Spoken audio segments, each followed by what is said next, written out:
1921 November 19 British ആധിപത്യത്തിനും ജന്മിത്വത്തിനുമെതിരെ Malabar കലാപത്തെ തുടർന്ന് പിടിയിലായവരെ കോയമ്പത്തൂരിലെ ജയിലിലെത്തിക്കാൻ Tirur railway സ്റ്റേഷനിൽ എത്തിച്ചത് അന്നാണ്. LV 1711 എന്ന റെയിൽവേയുടെ ജനലോ വായു കടക്കുന്നതിനുള്ള ദ്വാരങ്ങളോ ഇല്ലാത്ത ഇരുമ്പ് വാഗണിലേക്ക് 100ഓളം പേരെ കുത്തിനിറച്ചു. കാൽ കുത്താൻ പോലും ഇടമില്ലാതായ വാഗണിൽ തടവുകാർ ജീവശ്വാസത്തിനായി പരതി.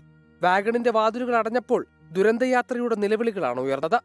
ദിവസങ്ങളായി പോലീസ് കസ്റ്റഡിയിലിരുന്നവരായിരുന്നു പലരും. വെള്ളവും ആഹാരവും അന്യമായിട്ട് ദിവസങ്ങളായി. 180 കിലോമീറ്ററോളം സഞ്ചരിച്ച് പിറ്റേന്ന് കോയമ്പത്തൂരിനടുത്തുള്ള പോത്തന്നൂർ റെയിൽവേ സ്റ്റേഷനിൽ ട്രെയിൻ എത്തിയപ്പോഴേക്കും 64 പേർ പിടഞ്ഞു മരിച്ചിരുന്നു.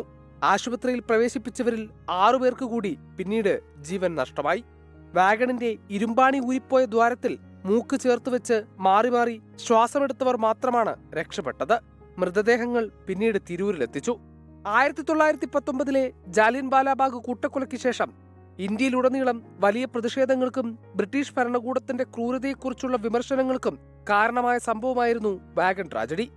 വാഗൺ ട്രാജഡിയുടെ 80ാം വാർഷികത്തിൽ തിരൂർ മുനിസിപ്പാലിറ്റി നിർമ്മിച്ച വാഗൺ ട്രാജഡി മെമ്മോറിയൽ ടൗൺ ഹാളും 1711 വാഗണിന്റെ മാതൃകയും ദുരന്തത്തിന്റെ ഓർമ്മകൾ ഉണർത്തിക്കൊണ്ട് നിലകൊള്ളുന്നു.